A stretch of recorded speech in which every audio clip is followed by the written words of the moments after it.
안녕하세요. 김영희입니다. 오늘은 제가 겪었던 가슴 아픈 이야기를 여러분께 들려드리려 합니다. 저는 72세의 평범한 주부입니다.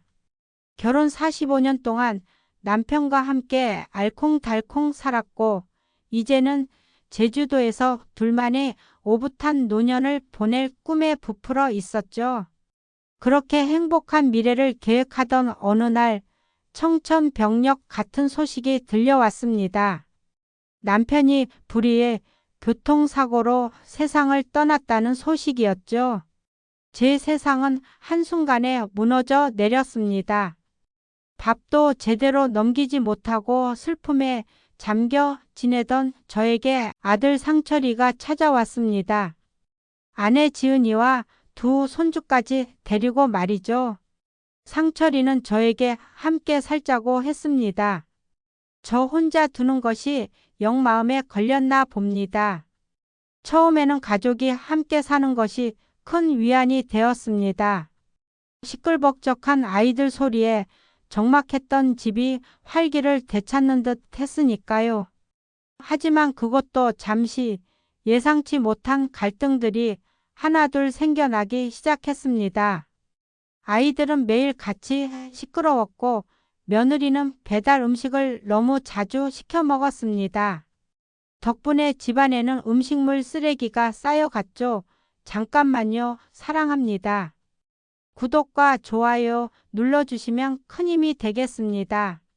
제가 몇 번 잔소리를 하거나 집안일을 정리하려고 하면 며느리는 노골적으로 불만을 표현했습니다. 어머니 그냥 두세요. 저희가 알아서 할게요. 마치 제가 이 집에 얹혀 사는 사람인 양 저의 권위를 무시하는 듯한 태도를 보였죠. 내 집인데 왜 내가 눈치를 봐야 하나 하는 생각이 들었지만 애써 모른 척했습니다. 아들이 불편할까봐, 손주들이 혹시라도 할머니를 싫어할까봐 전전긍긍했죠. 그렇게 두 달이 흘렀습니다. 함께 사는 것이 이제는 위안이 아니라 매일매일이 불편함의 연속이 되어 갔습니다. 아침 식사 시간부터가 고역이었습니다. 저는 일찍 일어나 정갈하게 차려 먹는 걸 좋아하는데 아들 내외는 늦잠을 자고 대충 시리얼이나 빵으로 때우기 일쑤였죠. 더 심한 건 상철이었습니다. 버젓이 제 앞에서 담배를 피우기 시작한 겁니다. 상철아, 집에서는 담배 피우지 마라. 몇 번을 말해도 듣는 둥 마는 둥이었죠. 하지만 저를 가장 힘들게 했던 건 따로 있었습니다. 바로 손주들의 버릇없는 행동과 그걸 방관하는 며느리의 태도였습니다. 아이들은 뛰어놀다 물건을 던지기 일쑤였고 며느리는 그저 애들이니까요, 어머니, 하며 대수롭지 않게 넘겼습니다. 제 집인데도 저는 마치 손님처럼 눈치를 보며 살게 되었습니다. 이러다간 정말 제가 이 집에서 쫓겨날지도 모른다는 생각까지 들었죠. 그러던 어느 날 잊을 수 없는 사건이 터지고 말았습니다. 남편의 유일한 사진이 담긴 액자가 산산조각 난 것입니다. 손주 녀석들이 거실에서 축구공을 가지고 놀다가 그만 액자를 깨트린 거였죠. 제 눈에서는 눈물이 왈칵 쏟아졌습니다. 남편과의 소중한 추억이 그렇게 허망하게 부서지는 순간이었으니까요. 저는 화가 나서 아이들을 나무랐습니다. 그러자 상철이와 지은이가 제게 소리를 질렀습니다. 애들이 그럴 수도 있죠. 왜 애한테 소리를 지르세요? 엄마가 너무 예민하신 거 아니에요? 자기들이 아니라 오히려 저를 비난하는 아들과 며느리의 모습에 저는 큰 충격을 받았습니다. 제 집인데도 저는 완전히 이방인이 된 기분이었습니다. 소외감은 저를 갉아먹는 듯 했습니다. 그 사건 이후 며칠 뒤 상철이가 저를 찾아왔습니다. 회사가 어렵다며 갑자기 집 명의를 자기에게로 바꿔달라는 황당한 요구를 했습니다. 세금 문제와 대출 때문이라고 둘러댔지만 저는 뭔가 석연치 않았습니다. 아들의 눈빛에서 알 수 없는 불안감을 느꼈죠. 왠지 모르게 불길한 예감이 스쳐 지나갔습니다. 다음 날 아침 저는 우연히 며느리의 전화 통화를 엿듣게 되었습니다. 며느리의 입에서 나온 말은 저를 경악하게 만들었습니다. 어머니만 나가주시면 완벽하다니까요. 이 모든 것이 저를 내쫓고 이 집을 가로채려는 계획이었음을 직감하는 순간이었습니다. 심장이 쿵 내려앉는 것 같았습니다. 배신감과 분노가 한꺼번에 밀려왔습니다. 저는 더 이상 참을 수 없었습니다. 그 길로 아들과 며느리에게 가서 제가 들은 것을 그대로 말했습니다. 상민이는 당황하며 변명하려 했지만 저는 단호했습니다. 이 집 명의는 절대로 너에게로 넘어가지 않을 것이다. 그리고 내가 이 집에서 나갈 것이다. 제가 집을 나가겠다고 선언하자 아들과 며느리는 저를 붙잡았습니다. 엄마, 무슨 소리예요? 저희가 어떻게 엄마를 나가게 해요? 그들의 말 속에는 진심이 아닌 당황함만 가득해 보였습니다. 저는 흔들리지 않았습니다. 이미 제 마음은 굳게 닫혀버렸으니까요. 그날 밤 저는 남편의 오랜 친구분께 연락드렸고 다행히 양평에 임시 거처로 쓸 전원주택이 있다는 이야기를 들었습니다. 최소한의 집만 챙겨 집을 떠나는 날이었습니다. 상철이는 제게 다시 한번 매달렸습니다. 엄마, 제발 이 집은 두고 가세요. 아들의 말에 저는 다시 한번 확신했습니다.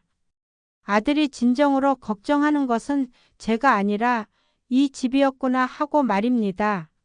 저는 아들의 손을 뿌리치고 조용히 문을 나섰습니다. 그렇게 정들었던 제 집을 뒤로하고 양평으로 향했습니다. 낯선 곳에서의 시작이었지만 오히려 마음은 홀가분했습니다. 더 이상 눈치 볼 필요도 배신감에 시달릴 필요도 없었으니까요. 남편 친구분의 도움으로 마련된 양평의 전원주택은 조용하고 아늑했습니다. 저는 그곳에서 평화로운 일상을 되찾기 시작했습니다. 양평에서의 삶은 그동안 겪었던 고통을 치유해주는 듯 했습니다. 아침 일찍 일어나 텃밭을 가꾸고 따뜻한 햇살 아래서 책을 읽으며 시간을 보냈습니다. 옆집 이웃과는 금세 친해져 가끔 함께 차를 마시며 수다를 떨기도 했습니다. 그렇게 외로움을 덜어내며 조금씩 웃음을 되찾아가던 한 달 뒤 상철이에게서 전화가 걸려왔습니다. 잔뜩 풀이 죽은 목소리로 회사를 그만뒀다며 생활비를 좀 보내달라고 했습니다. 저는 단호하게 거절했습니다. 이제 더 이상 나에게 의존하지 말고 내 인생은 내가 살아라. 그 말을 끝으로 전화를 끊었습니다.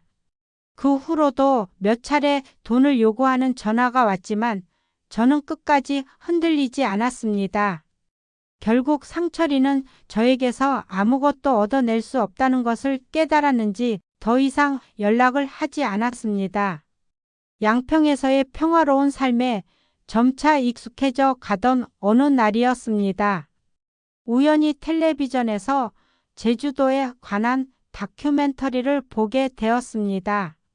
푸른 바다와 아름다운 자연 풍경이 제 눈길을 사로잡았고 문득 남편과 함께 꿈꿨던 제주도에서의 삶이 떠올랐습니다. 그래, 바로 이거야. 제 마음속 깊이 묻어두었던 꿈이 다시금 생생하게 되살아나는 순간이었습니다. 더 이상 망설일 필요가 없다고 생각했습니다. 바로 다음 날 서울에 있는 집을 팔기로 결정하고 제주도에 작은 집을 계약했습니다. 남편과의 추억이 깃든 곳에서 새로운 삶을 시작하고 싶다는 열망이 제 마음을 가득 채웠습니다. 제주도 이사를 앞두고 저는 상철이에게 이 사실을 알렸습니다. 아들은 제 말에 분노하며 소리를 질렀습니다. 엄마, 지금 무슨 말을 하는 거예요? 그 집은 제 건데. 아들의 말에 저는 피식 웃음이 나왔습니다. 마지막까지 집착하는 아들의 모습이 측은하게 느껴지기도 했습니다. 저는 아들에게 단호하게 말했습니다. 너희 인생은 너희가 살아라. 나는 더 이상 너희에게 얽매이지 않을 것이다.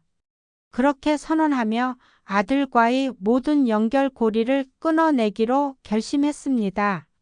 아들은 계속해서 저를 붙잡으려 했지만 저는 더 이상 아들의 말에 흔들리지 않았습니다. 제 인생은 온전히 저의 것이었고 이제는 저만을 위한 삶을 살아가야 할 때였습니다. 마침내 제주도에 도착했습니다. 작지만 아늑한 저희 새 보금자리였습니다. 집 안을 둘러보니 마음이 한결 편안해졌습니다. 창밖으로는 푸른 바다가 한눈에 들어왔습니다. 저는 조심스럽게 남편의 사진 액자를 꺼내 가장 잘 보이는 곳에 놓았습니다. 남편의 환한 웃음을 보니 마음이 따뜻해졌습니다. 비록 남편은 제 곁에 없지만 이제는 남편과의 추억을 품고 새로운 삶을 시작할 수 있다는 생각에 가슴이 벅차 올랐습니다. 이곳 제주도에서 남편과 함께 꿈꿨던 평화롭고 행복한 삶을 온전히 누릴 수 있을 거라는 확신이 들었습니다. 제주도에서의 새로운 삶은 제가 바라던 그대로였습니다. 조용하고 평화로운 나날이 이어졌습니다. 더 이상 불안함이나 외로움에 시달릴 필요가 없었습니다. 저는 아들과 며느리의 연락처를 차단했습니다. 과거와의 모든 연결고리를 끊고 온전히 저 자신만을 위한 삶을 살아가기로 결심했습니다. 때로는 지난 날의 아픔이 떠오르기도 하지만 저는 이제 더 이상 그 그림자에 갇혀 살지 않습니다. 저는 72세 김영희입니다. 저는 이제 저만의 속도로, 저만의 방식으로 온전한 행복을 찾아 나아갈 것입니다.